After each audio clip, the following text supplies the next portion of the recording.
Hello friends. अब मैं आप लोगों के सामने तीसरी वीडियो लेकर आया हूँ पैसिव वॉइस पर। In the last video I have given you 3 examples to change into passive voice. तो first is Mohan reads a book, है ना।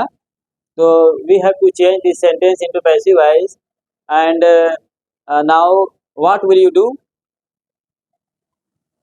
To change any active voice into passive voice? We first bring the object of active voice in place of subject. So what will we bring here? Now here book is object. We should bring first book, है ना, a book, a book. Now we have to bring verb be. Which form of verb be is used here? Huh?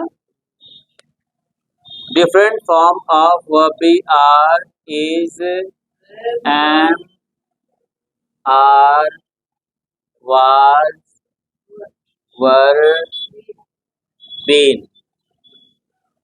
But here in the present definite tense we should bring is, am, are, है ना। हमें इनमें से कोई एक ले आना है।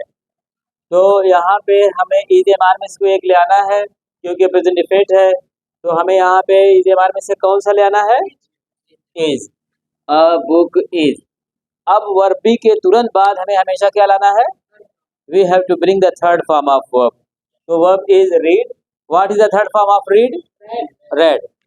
And the spelling of read is the same as read, है ना। The book is read. अब इधर कोई रिमेनिंग सेंटेंस है नहीं। Now we have to bring by and the subject of active voice in the form of object. Mohan reads a book. Mohan एक पुस्तक पढ़ता है। A book is read by Mohan. Mohan के द्वारा एक पुस्तक पढ़ी जाती है ना। Now come on the second example, how will you solve it? what is object here? We have to bring object first. This field is object, है ना। तो we have to bring this field in place of subject, this field, and then वो भी is am are में से कोई लेके आएंगे ना। तो दिस फील्ड के लिए क्या लाएंगे?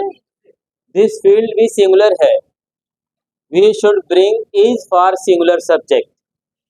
This field is has been used here as verb to be, है ना। वर्ब टू बी के बाद हमें हमेशा क्या लाना है पैसिव वॉइस में? थर्ड फॉर्म ऑफ वर्ब लाना है। तो यहाँ पे वर्ब कौन है? इरिगेट। तो what is the third form of irrigate? Irrigated. This field is irrigated.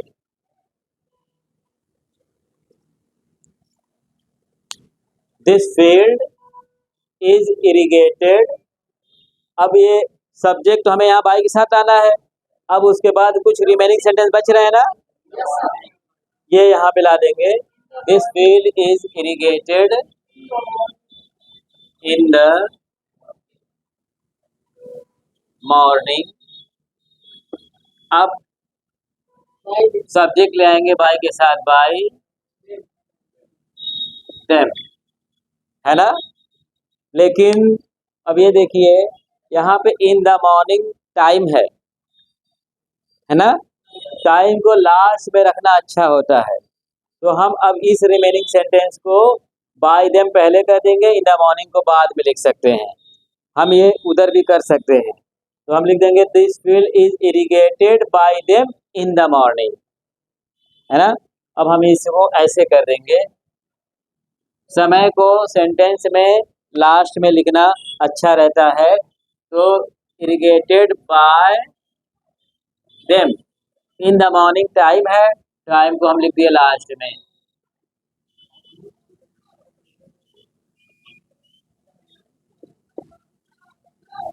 Now come on the third example, I salute you. Subject, verb, object. In passive voice, we have to bring object in place of subject. What is object here? You. है ना? तो you will bring you here. Object और subject दोनों you ही हैं, है ना? You ऐसा personal pronoun है जो ऑब्जेक्ट और सब्जेक्ट में सेम है। You हुआ। अब you के लिए वर्ब टू बी का कौन सा रूप लाएंगे आप? Are. You are. Then the third form of verb, saluted by me. अब ऑब्जेक्ट हुआ यहाँ पे you, सैल्यूट हुआ are saluted, verb be and third form of verb you are saluted.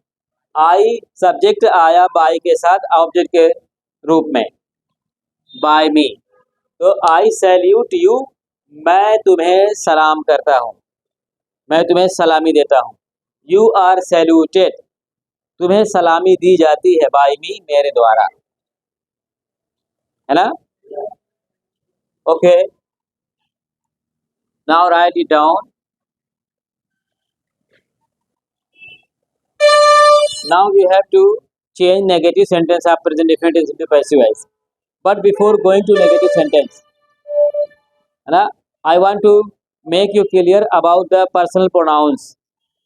क्योंकि कल कुछ बच्चों ने कहा कि पर्सनल प्रोनाउन मतलब आई कैसे मी हो जा रहा है, शी कैसे हर हो जा रहा है, दे कैसे देम हो जा रहा है। तो to understand this secret we have to know different cases of personal pronouns and for this we have to make the table of personal pronoun. तो first of all you will make the table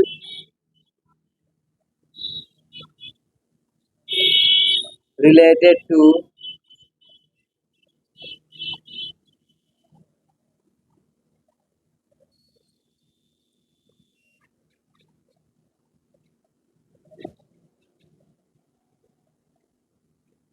personal pronoun. यानी हमें अब personal pronoun के अलग अलग बदलावों को समझने के लिए ये टेबल देखना होगा, है ना? उसके लिए हमें ये टेबल पहले बनाना होगा।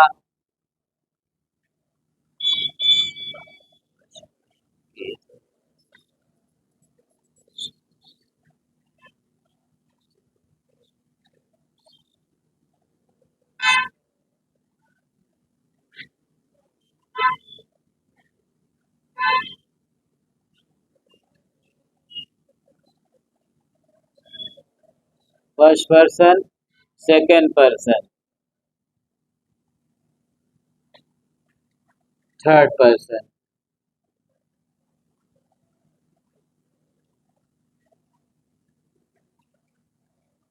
देखिए, I is the first person,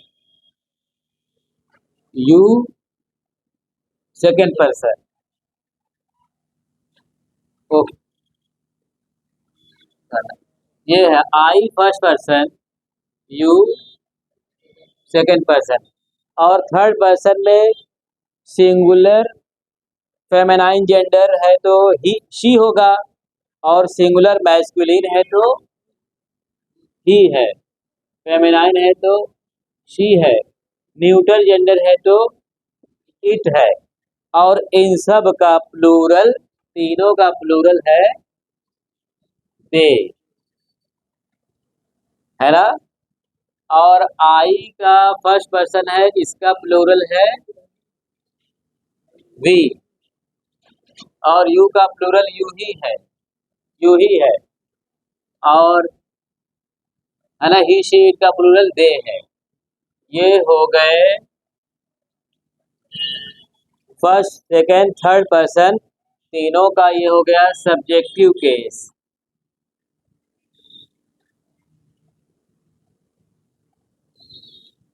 subjective case को नॉमिनेटिव केस भी कहा जाता है। है ना। आई फर्स्ट पर्सन का सब्जेक्ट है, ये उसका प्लूरल सब्जेक्ट है। यू सेकंड पर्सन का सब्जेक्ट है, सिंगुलर प्लूरल दोनों यू ही है। यहाँ पे ही शी इट थर्ड पर्सन के सिंगुलर है और दे इन तीनों का प्लूरल है ना। ये सब तीनों केस वाले जो प्रोनाउन है, ये सारे प्रोनाउन सब्जेक्टिव केस में है। अब आई का ऑब्जेक्टिव केस होगा मी, वी का ऑब्जेक्टिव केस क्या होगा अस, और यू का ऑब्जेक्टिव केस क्या होगा यू ही रहेगा, यू का ऑब्जेक्ट यू ही रहेगा।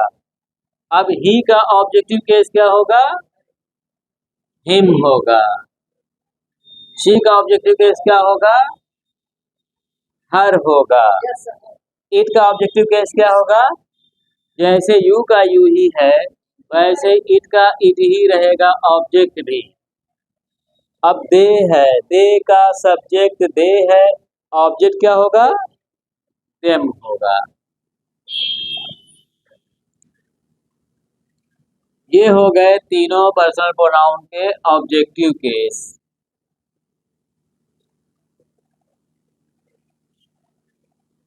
है ना। अब उसके बाद एक केस और बचता है पॉजेसिव।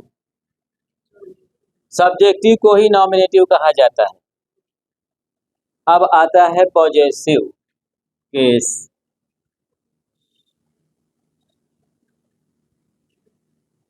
पॉजेसिव केस, आई फर्स्ट पर्सन है, इसका ऑब्जेक्ट मी है, इसका पॉजेसिव क्या होगा माई होगा और माइन होगा। आई फर्स्ट पर्सन है, इसका ऑब्जेक्ट मी है, पॉजेसिव माई और माइन है। वी फर्स्ट पर्सन का प्लूरल है, उसका ऑब्जेक्ट अस है, उसका पॉजेसिव क्या होगा आवर होगा, आवर।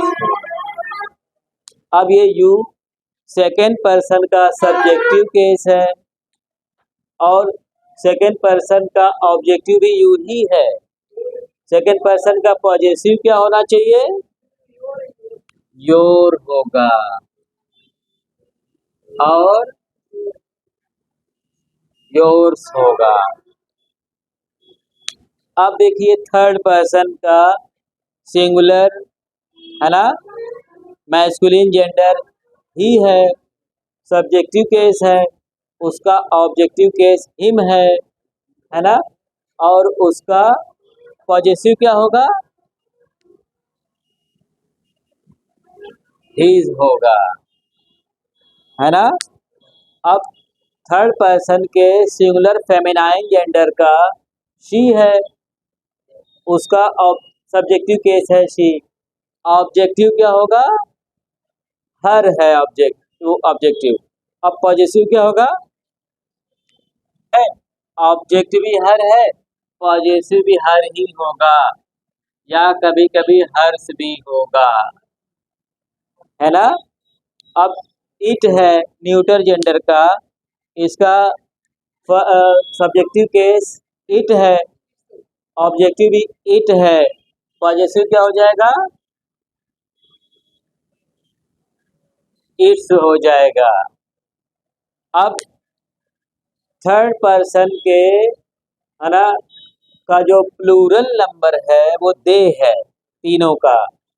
अब इस दे का सब्जेक्ट तो दे है, ऑब्जेक्टिव केस देम है। अब इनका पॉजेसिव क्या होगा देयर होगा, स्पेलिंग क्या होगी THEIR होगी देयर, या कभी कभी देयर्स हो जाएगा। ये है when you know this table then you will understand how I change into me, how they change into them, he change into him change into he, them change into they, her change into she, कैसे ये दोनों हो रहे हैं, है ना।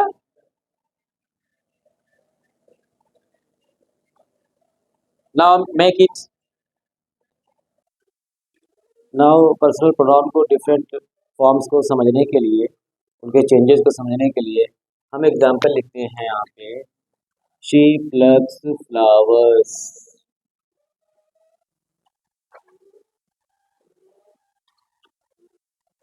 From garden.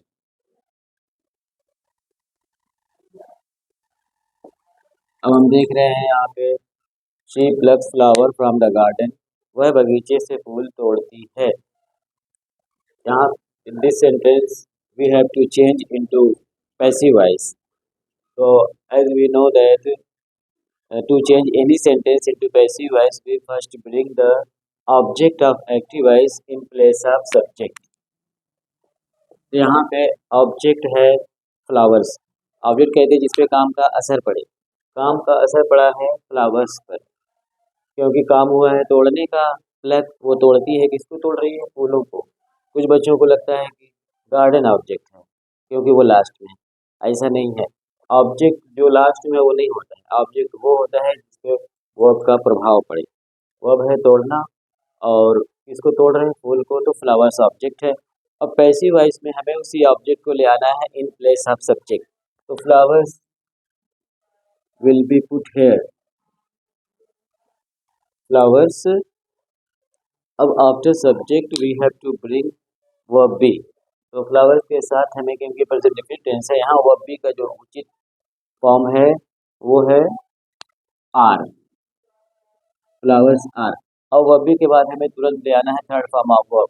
तो verb यहाँ पे मौजूद है एंड उसकी थर्ड फॉर्म है plucked. Flowers are plucked. Now we have to bring the remaining sentence. Flowers यहाँ हो गया, प्लग आर प्लग्ड हो गया, इसको बाय के साथ लास्ट में लाना है। अब जो बचे हैं रिमेनिंग सेंटेंस वो है फ्रॉम गार्डन।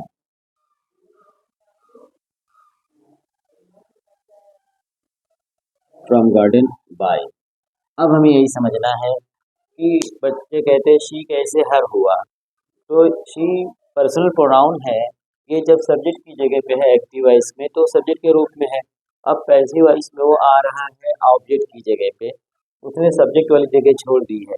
अब ऑब्जेक्ट जगह पे है उसका रूप भी ऑब्जेक्ट का हो जाएगा। तो हमें अभी चार्ट से पता चला है कि शी का सब्जेक्ट तो सब्जेक्ट है, शी है, लेकिन उसका ऑब्जेक्ट हर है। जब वो सब्जेक्ट जगह पे है तो अपने सब्जेक्ट वाले रूप में है। अब यहाँ पे वो ऑब्जेक्ट की जगह पे आ रही है तो ऑब्जेक्ट वाले रूप में हो जाएगी। और आपको पता है शी का ऑब्जेक्ट होता है हर। तो she plugs flower from the garden, वह बगीचे से फूल तोड़ती है। ये सेंटेंस बन गया flowers are plucked from the garden by her. उसके द्वारा बगीचे से फूल तोड़े जाते हैं। पैसिव वॉइस और active voice. Now we will write the second example to understand it more.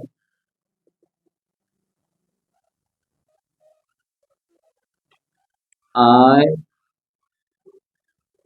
help her in the examination.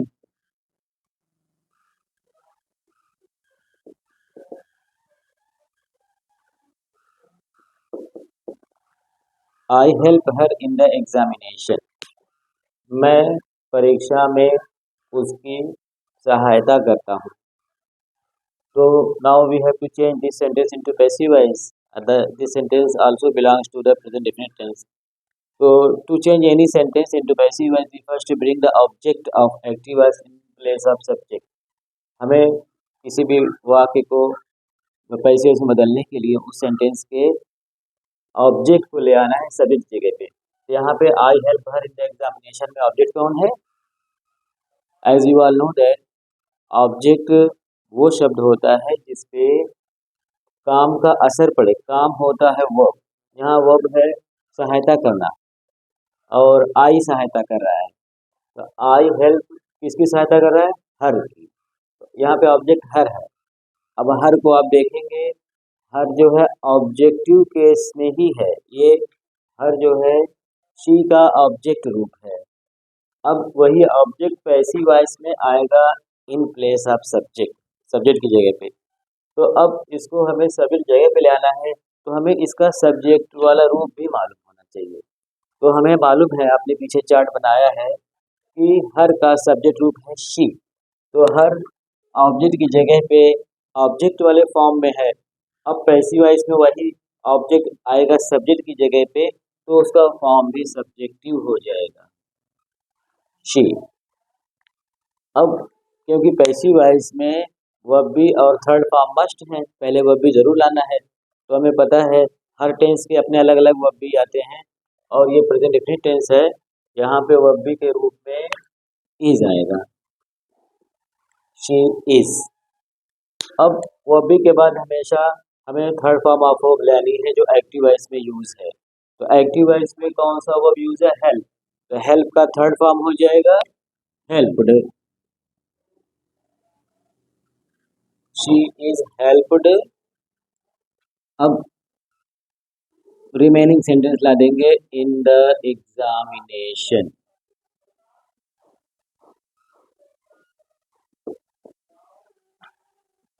अब हमें ले आना है बाई के साथ एक्टिव वॉइस के सब्जेक्ट को ऑब्जेक्ट के रूप में। तो यहाँ पे हम देख रहे हैं एक्टिव वॉइस का सब्जेक्ट आई है। अभी हम देख रहे हैं कि ये सब्जेक्ट है, इसलिए सब्जेक्ट वाली रूप में भी है आई। आप चार्ट में देखेंगे तो आई का सब्जेक्ट रूप आई ही है, लेकिन यहाँ पे हमें उसे बाई के साथ ऑब्जेक्ट के रूप में ले आना है। तो हमें अब आई का ऑब्जेक्ट फॉर्म भी पता होना चाहिए। तो हमें पता है, चार्ट में आपने लिखा है आई का ऑब्जेक्टिव फॉर्म है मी, तो आई हो जाएगा यहाँ पे me. I help her in the examination, मैं परीक्षा में उसकी सहायता करता हूँ। She is helped in the examination by me, मेरे द्वारा परीक्षा में उसकी सहायता की जाती है। अनदर एग्जाम्पल,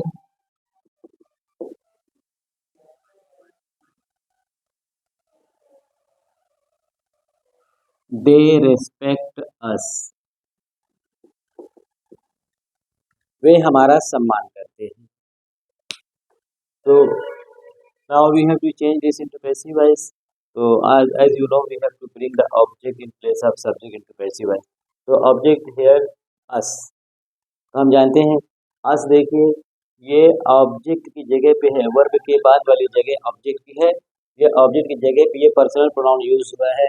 जब पर्सनल प्रोनाउन ऑब्जेक्ट की जगह पे यूज होगा तो वो ऑब्जेक्ट के रूप में होगा, और जब सब्जेक्ट की जगह पे यूज होगा तो वो सब्जेक्ट के फॉर्म में होगा। तो यहाँ पे ऑब्जेक्ट की जगह पे है, मगर अब इसे पैसिव वॉइस में we have to bring in place of subject. तो अब ये यहाँ सब्जेक्ट के रूप में ले आना है। तो हमें अस का सब्जेक्ट रूप पता है, नहीं पता है तो we can consult from the chart. Chart में देखिए आप, अस का सब्जेक्ट रूप है वी। तो अस यहाँ ऑब्जेक्ट की जगह पे है तो ऑब्जेक्ट वाले रूप में है। अब यहाँ आएगा पैसिव वॉइस में सब्जेक्ट की जगह पे, तो इसका रूप भी सब्जेक्ट हो जाएगा वी। अस का सब्जेक्ट रूप है we. Now after subject we have to bring is am are as verb be. तो वी के साथ, वी क्योंकि प्लूरल पर्सनल प्रोनाउन है तो इसके साथ हमें इज एम नहीं लाना है, आर लाना है। अब वर्ब बी के तुरंत बाद हमें थर्ड फॉर्म ऑफ वर्ब लाना है, we are respected. Now we have to bring the subject of active voice in the form of object followed by by. तो हमें पहले बाई लाकर एक्टिव वॉइस का सब्जेक्ट जब लेने चले तो पता चला वो पर्सनल प्रोनाउन है, तो जब वो सब्जेक्ट की जगह पे तो सब्जेक्टिव केस में है, तो देखा वो सब्जेक्ट दे है। तो अब दे को हमें ले आना है पैसिव वॉइस में, तो हमें उसे बाय के साथ ऑब्जेक्ट रूप में लाना है। तो दे का ऑब्जेक्ट हमें याद है, दे का ऑब्जेक्ट है देम, तो बाय देम ये हो गया, we are respected by them, उनके द्वारा हमारा सम्मान किया जाता है। दे रेस्पेक्ट अस, वे हमारा सम्मान करते हैं। We are respected by them, उनके द्वारा वी आर रेस्पेक्टेड, हमारा सम्मान किया जाता है। इस तरह से देखिए, सब्जेक्ट की जगह पे सब्जेक्ट वाले फॉर्म में है, ऑब्जेक्ट की जगह पे ऑब्जेक्ट वाले फॉर्म में हो गया। ये है ऑब्जेक्ट की जगह पे ऑब्जेक्ट वाले फॉर्म में, यहाँ आए सब्जेक्ट जगह पे, तो इनका फॉर्म भी सब्जेक्ट हो गया। तो जैसी जगह है वैसा रूप है, जैसी जगह है वैसा रूप है। कहते हैं जैसा देश वैसा भेष। इनकी जगह जैसी है वैसा रूप है। जब यह इस जगह पे आ गए तो उस वाले रूप में आ गए, ऑब्जेक्ट जगह पे आए तो ऑब्जेक्ट वाले रूप में आ गए, सब्जेक्ट जगह पे आए तो सब्जेक्ट वाले रूप में। That's all. Now we will meet in the next lecture. So at this time I request you all, आप लोग मेरे चैनल को सब्सक्राइब कीजिए और ज़्यादा से ज़्यादा इसे शेयर कीजिए और बेल आइकन को दबाना ना भूलिए, ताकि मेरी वीडियो का नए नए नोटिफिकेशन आपको मिलता रहे और इसी तरह से आप लोग पढ़ते रहिए और सीखते रहिए। थैंक्स।